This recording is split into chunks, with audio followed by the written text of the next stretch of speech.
There was a time when black families had rhythms, rituals, and traditions that held us together like glue. When Sunday dinner wasn't negotiable. When Saturday morning meant gospel music and cleaning as a family. When the front porch was where life happened, and the neighborhood was an extension of your living room. Somewhere along the way, we lost those traditions. Not all at once, but slowly. As life got busier, as neighborhoods changed, as technology pulled us indoors and apart. Today, we're looking at 10 black family traditions from the 70s and 80s that we've abandoned. Not to place blame, not to make it political, but to remember what we had.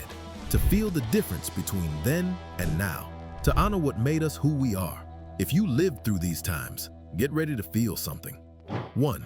Sunday dinner after church was non-negotiable. Every single Sunday, after church let out, you knew where you'd be.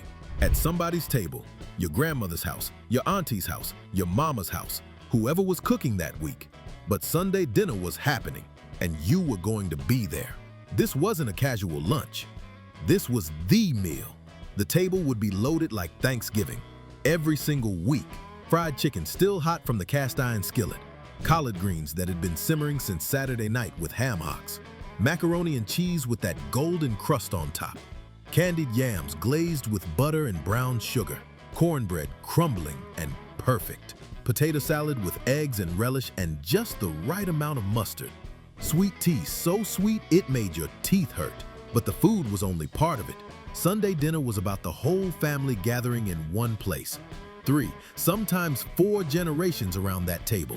Before anybody touched a plate, somebody said grace, a real grace, thanking God for the food and the family and the blessing of another Sunday together. Then the conversation would start and wouldn't stop for hours.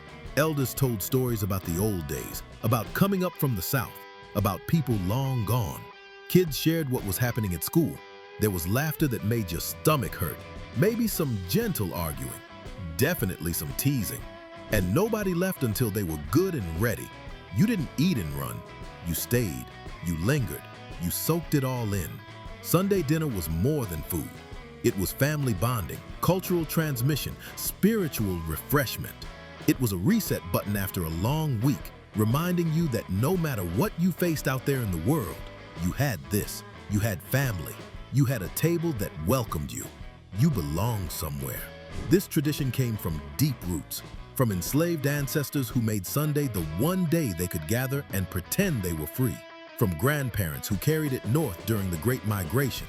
Sunday dinner was resistance and celebration all at once. It was about saying, we're still here. We're still together. They can't break this. Now, Sunday is just another day. People scatter to different houses, different cities, different lives. Fast food replaces home cooking. Individual schedules replace collective gathering. We lost the anchor that Sunday dinner provided. And the warmth of that table, the safety of that ritual, that's something you can't get back just by deciding to cook more. Now, if Sunday was the day we came together to eat, Saturday was the day we came together to work. 2. Saturday morning cleaning with gospel music was sacred. Saturday morning in a black household had a sound. Gospel music or old school R&B coming from the living room stereo. Shirley Caesar, the Winans, Aretha Franklin, Al Green, and that sound meant one thing. It was time to clean. This wasn't light tidying. This was deep cleaning. Moving furniture to vacuum behind it. Getting on your knees to scrub the baseboards. Dusting the top of the refrigerator and the ceiling fan blades. Cleaning windows until they sparkled. Mopping floors and making sure you didn't step on them until they dried. This was clean, not just clean. Everyone had a job. The youngest kids might dust the low surfaces or pick up toys. Older kids vacuumed, mopped, cleaned bathrooms. Teenagers might wash windows or clean out the refrigerator. Your mama or grandmother orchestrated it all like a conductor, inspecting your work to make sure it was done right. And if it wasn't, you'd hear about it, and you'd do it again. But here's the thing, the music made it feel different. Kirk Franklin's Stomp or Yolanda Adams or those old Mahalia Jackson songs turned cleaning into something almost celebratory. You'd catch yourself moving to the beat while you wiped down counters. Your mama might take a break to do a little two-step with the broom. The music transformed the work. Saturday morning cleaning wasn't just about having a clean house, though that mattered. It was about discipline, about pride, about maintaining standards. It was about teaching kids that you take care of your space, that you don't let things fall apart, that cleanliness and order matter. It was preparation for the week ahead. You cleaned on Saturday so your house was ready for Sunday dinner and whatever else the week would bring. It was also about respect. In a world that often disrespected Black families, that denied us dignity in so many ways, an immaculate home was a statement. It said, we have standards, we have pride, this is ours, and we take care of it. Now, cleaning happens whenever, if at all. Kids have their faces in screens. There's no collective effort, no shared work, no music binding it all together. We traded the ritual for convenience, and something was lost in that trade. Of course, Saturday was for cleaning inside the house, but some of the best moments happened on the outside. 3. Front porch sitting kept the neighborhood connected. Summer evenings in the 70s and 80s, if you walked through a Black neighborhood, you'd see them. Folks sitting on their front porches, in rocking chairs, on porch swings, on the steps, watching the world go by. The front porch wasn't just architecture, it was culture, it was community, it was where life happened. Your grandmother might be out there snapping green beans into a bowl, talking to the neighbor 2 houses down who was also on her porch. Kids would ride by on bikes and she'd call out to them, asking about their mama or reminding them to be home before the streetlights came on. The man across the street might be on his porch reading the paper, occasionally looking up to nod at people passing by. The porch was the space between private and public. You were at home, but you were also part of the neighborhood. People would stop and talk. How you doing? How's your mama? You need anything from the store? These weren't long conversations necessarily, but they were connections, daily check-ins that kept people bonded. On the porch, hair got braided. The hot comb came out for pressing hair in the summer because it was cooler outside than in that hot kitchen. Boys got their hair cut with clippers right there on the porch steps. Watermelon got eaten and the seeds got spit into the yard. Card games happened. Dominoes slapped the table. Older folks told stories while the kids sat and listened. The porch was also watchful. Adults on porches meant the neighborhood was monitored. They saw who was coming and going. They noticed if somebody was acting funny. They kept an eye on the kids, even if those kids weren't theirs. It was communal guardianship. Everybody looked out for everybody. But more than that, the porch was connection. It fought isolation. It built community. You knew your neighbors not just by name, but by their stories, their struggles, their joys. The porch created bonds that held neighborhoods together. Then air conditioning came, and everybody went inside. The porch became decoration instead of destination. We stopped sitting out there, stopped watching the street, stopped checking in on each other. And the neighborhood bonds that the porch helped maintain, those frayed too. Of course, sometimes the whole neighborhood came together at once. 4. Block parties turned streets into celebrations. Summer in Black neighborhoods meant block parties. The whole street would come alive with music, food, and people everywhere. Trash cans or sawhorses would block off both ends of the block to stop cars. Tables would get set up in the street or on the sidewalk. Grills would be smoking. A DJ would set up speakers powered by streetlights, and music would pour out. Funk, soul, disco, early hip-hop. Block parties were about celebration and connection. Families from the whole block came out. Kids ran wild, playing tag and jumping double dutch in the street. Teenagers showed off their latest dance moves.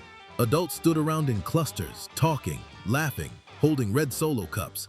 Elders sat in lawn chairs somebody brought from their yard, watching everything with smiles on their faces.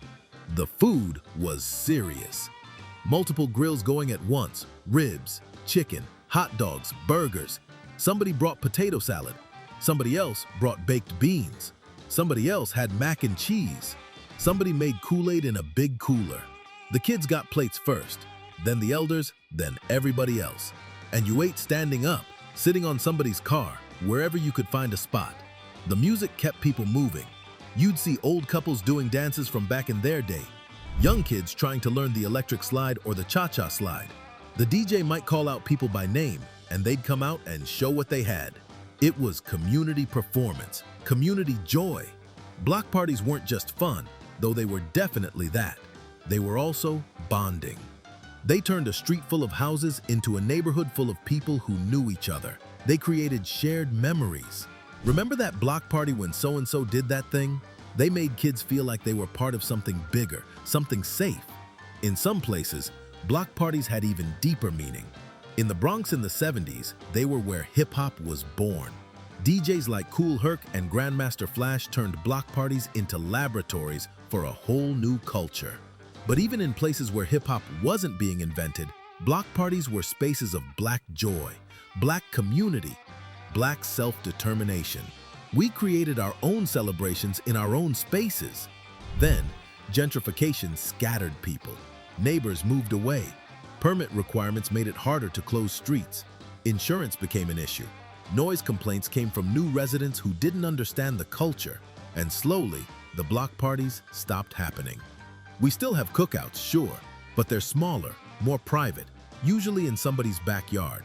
We lost that public celebration, that whole neighborhood gathering that said, "This block is ours. We're family here."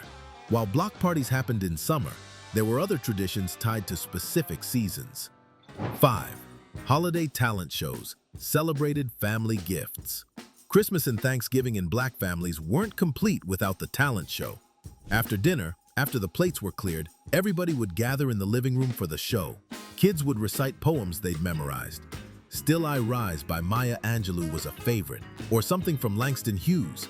Some would sing, gospel songs, R&B, whatever they'd been practicing. Some would dance, showing off moves they'd learned or made up. Teenagers might perform a skit they'd written, usually something funny making fun of the adults in the family. Adults participated too. Your uncle who used to sing in a group might do a number with his brothers. Your auntie might recite a monologue from a play. Your grandfather might tell a story from the old days, performing it with all the voices and gestures, making it come alive. The living room would be packed. People sitting on the couch, on the floor, standing along the walls, babies in laps, everybody watching, clapping, cheering.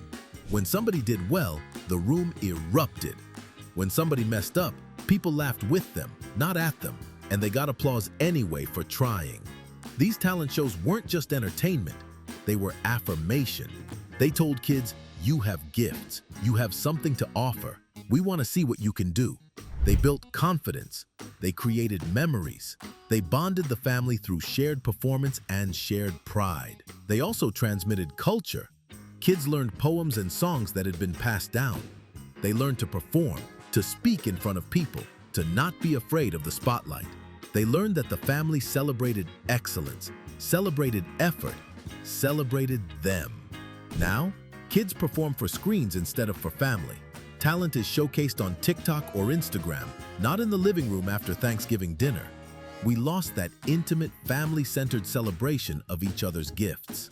And beyond the talent shows, there were food traditions that connected generations. 6.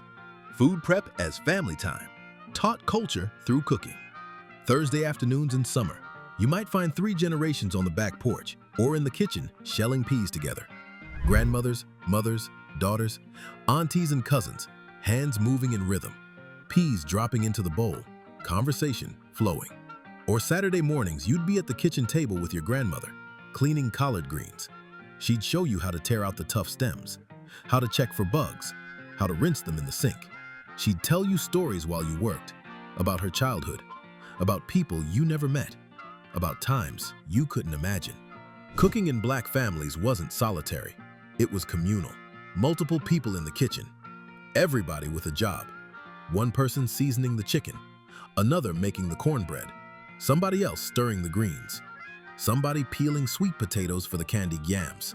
And while you cooked, you talked, you learned, you absorbed techniques that couldn't be written down. The right feel of biscuit dough, the way to know when the chicken is done, how much seasoning is enough. You learned family recipes that existed in muscle memory, not on paper.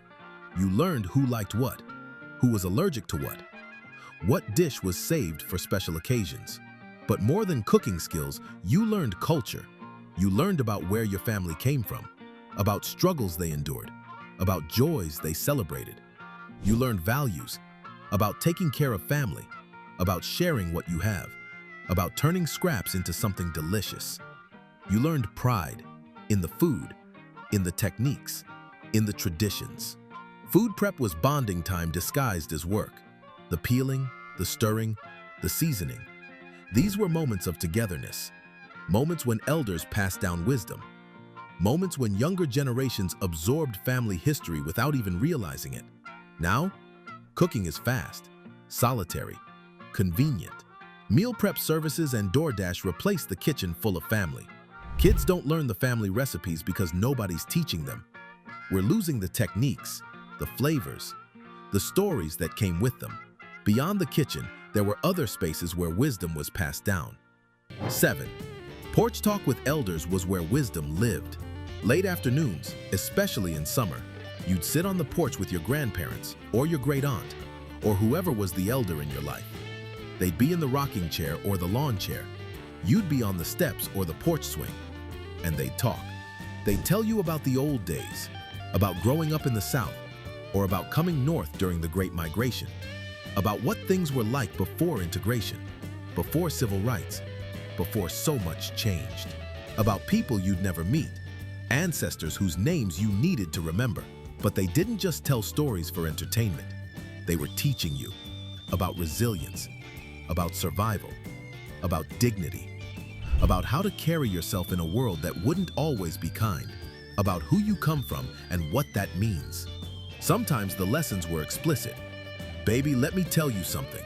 And then they'd share some piece of hard-won wisdom about life, about people, about how to navigate the world as a Black person, about keeping your word, about working hard, about not letting anybody make you feel less than. Sometimes the lessons were embedded in the stories, in the way they talked about overcoming hardship, in the way they described people who did right and people who did wrong, in the values they emphasized: family, faith, education, community. These conversations couldn't be rushed.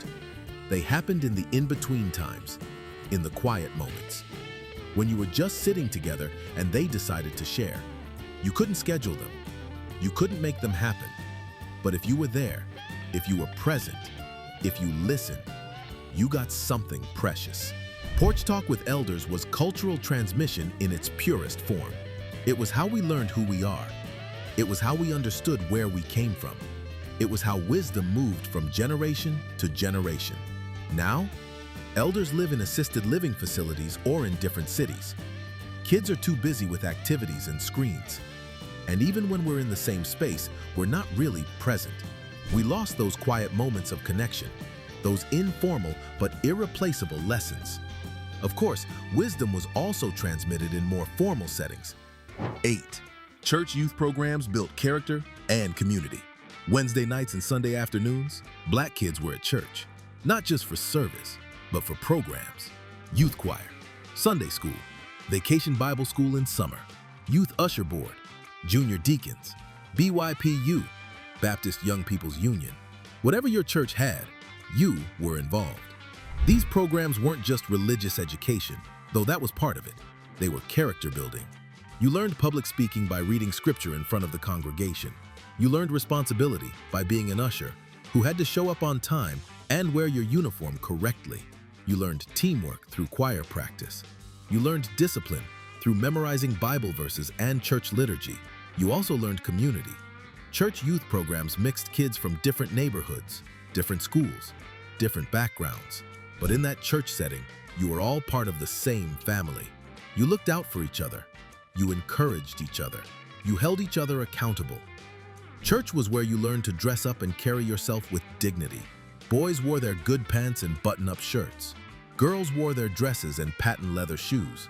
You learned to shake hands and look adults in the eye and say, "Yes, ma'am," and "No, sir." You learned how to behave in formal settings, and you learned values about service, about humility, about giving back, about being part of something larger than yourself, about responsibility to your community. These weren't abstract lessons. They were lived through the programs. You ushered because the church needed ushers. You sang in the choir because the worship service needed music. You were serving, contributing, being useful. Plus, church youth programs kept you busy and kept you connected. Wednesday nights, you weren't on the corner or getting into trouble. You were at church. And that structure, that positive activity, that adult supervision, it mattered. Now, church attendance has dropped dramatically. Youth programs struggle to get kids to show up. And kids are growing up without that character building, without that community connection, without that sense of being part of something sacred and important. While church provided structured community, there were also informal networks that kept neighborhoods safe. 9. Neighborhood guardianship meant everybody watched everybody's kids. In the 70s and 80s, if you acted up in the neighborhood, your mama would know before you got home because Mrs. Johnson saw you and called your house. Or Mr. Williams walked you home by your ear and told your mama what you did. Or Miss Annie gave you a lecture right there on the spot, and you stood there and took it because you knew she had the right. Neighborhood guardianship meant that every adult in the community had permission and responsibility to look after every child. You weren't just Mrs. So-and-so's kid, you were the neighborhood's kid, and the whole neighborhood was watching. If you were playing in the street and a car came, somebody's mama would call out to you to move. If you were about to do something stupid, somebody's daddy would stop you. If you got hurt, the nearest adult would help you. If you disrespected an elder, any elder could correct you, and you accepted that correction because that's how it was. This wasn't about being nosy or controlling. It was about collective care. It was about understanding that all the kids in the neighborhood were precious, and all the adults shared responsibility for keeping them safe and steering them right. Parents trusted this system. They let kids play outside all day because they knew the neighborhood was watching. Kids couldn't get away with much because somebody was always paying attention. And kids felt secure because they knew the whole neighborhood cared about them. This system also modeled community values. Kids saw adults looking out for each other, checking on each other, supporting each other. They learned that community means responsibility, that looking out for your neighbor isn't optional. It's required. Now, neighbors don't even know each other's names. Nobody wants to get involved. Parents are scared to let kids play outside unsupervised because there's no community watchfulness anymore. We traded communal responsibility for individualism and privacy, and our neighborhoods became collections of strangers instead of extended families. And beyond guardianship, there were seasonal traditions that reinforced bonds. 10. New Year's first footer and holiday superstitions connected us to heritage. New Year's Day in Black families came with superstitions and rituals that you didn't question. You just did them. You ate black-eyed peas and collard greens for luck and money in the new year. You cleaned the house before midnight on New Year's Eve so you weren't bringing old dirt into the new year. And you paid attention to who came through your door first on January 1st. The first footer tradition meant that the first person to enter your house in the new year would influence your luck for the whole year. You wanted it to be somebody who brought good energy, preferably a man, preferably bringing something like firewood or money or bread. Some families had specific people they invited to be the first to enter. Some had elaborate rituals around it. These weren't just quirky family habits. They were connections to our ancestors, to African and Caribbean traditions that survived slavery and got passed down through generations. They were ways of feeling control over fate, of inviting good fortune, of marking time as sacred. Thanksgiving had its rituals too. You said what you were thankful for before you ate. Certain dishes had to be on the table or it wasn't Thanksgiving. Christmas meant specific decorations, specific songs, specific ways of doing things. Easter meant new clothes and church and a big dinner after. These holiday traditions created rhythm to the year. They gave you something to anticipate. They connected you to the past. You did things the way your grandmother did them, the way her mother did them. They gave you identity. This is what our family does. This is who we are. Now, holidays are commercialized, rushed, sometimes skipped altogether. The old superstitions seem silly. The rituals feel like too much work. We abandon the traditions that connected us to our heritage, that gave our celebrations meaning beyond just time off work. These 10 traditions, Sunday dinner, Saturday morning cleaning, porch sitting, block parties, talent shows, food prep as family time, porch talk with elders, church youth programs, neighborhood guardianship, and holiday rituals were the fabric of Black family life in the 70s and 80s. They weren't perfect. Life wasn't perfect, but they held us together. They taught us who we were. They connected us to our past and prepared us for our future. They created bonds that felt unbreakable. We didn't abandon them all at once or on purpose. Life changed. Work demands increased. Families scattered for jobs and opportunities. Technology pulled us indoors and into screens. Gentrification displaced communities. Churches lost influence. The slower pace of life that allowed for porch sitting and 3-hour Sunday dinners disappeared into the rush of modern living. But in losing these traditions, we lost something essential. We lost the face-to-face connection, the intergenerational wisdom, the communal support that made Black families resilient. We lost the rituals that turned ordinary moments into sacred ones.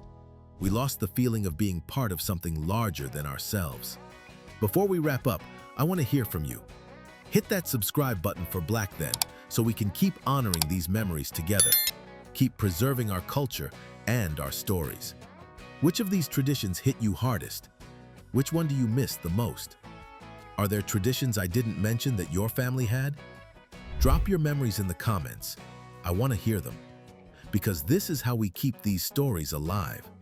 This is how we make sure the next generation knows what we had, what we came from, what made us who we are.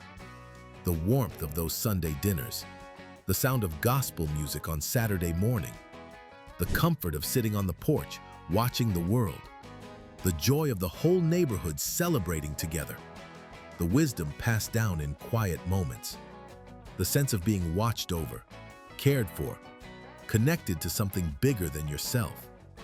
That's what we're mourning. Not just the traditions themselves, but what they represented. Community, connection, continuity, culture. The things that made Black family life special, that made us resilient, that made us us. We can't go back. Time doesn't work that way. But we can remember. We can honor what we had. We can tell the stories so the next generation understands. And maybe, just maybe, we can find ways to bring some of these traditions back, to gather for Sunday dinner again, to sit on the porch and talk, to look out for each other's kids, to make time for what matters. Let's not let it disappear completely. Let's remember. Let's honor it. Let's find ways to bring some of that warmth, some of that connection, some of that culture back into our lives. Love, peace, and soul.